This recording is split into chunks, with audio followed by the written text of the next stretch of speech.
In today's video, I'm going to teach you how to use auto layout in Figma. First, open the Figma website in your browser.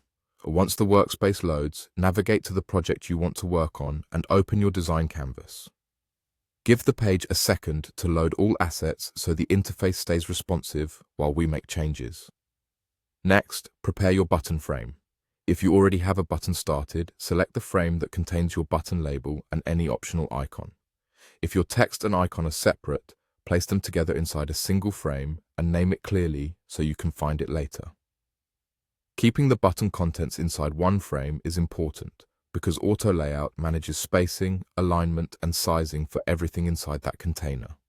With the frame selected, look to the right-hand properties panel. You'll see an auto layout section. Click to enable it. The moment auto layout is on, the frame becomes smarter about how it resizes and positions its children.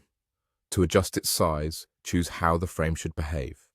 Set the width or height to hug contents if you want the button to grow with the label, or switch to a fixed size if you need a specific width. You can also set a minimum height so all buttons stay consistent, even when labels change. While auto layout is active, feel free to customize other features to refine the button. Pick a layout direction. Horizontal is perfect when a label sits next to an icon. Vertical works for stacked elements.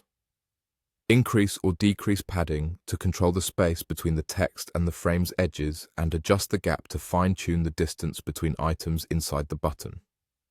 Use alignment controls to center everything for a balanced look, or align left and right when you're designing buttons with leading or trailing icons.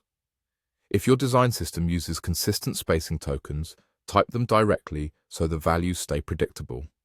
As you tweak these settings, watch the button update in real time.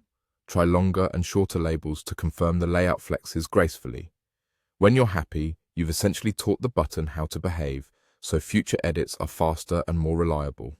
That's it. You opened Figma, opened your design, prepared your button frame, enabled auto layout, adjusted its size, and customized the key settings.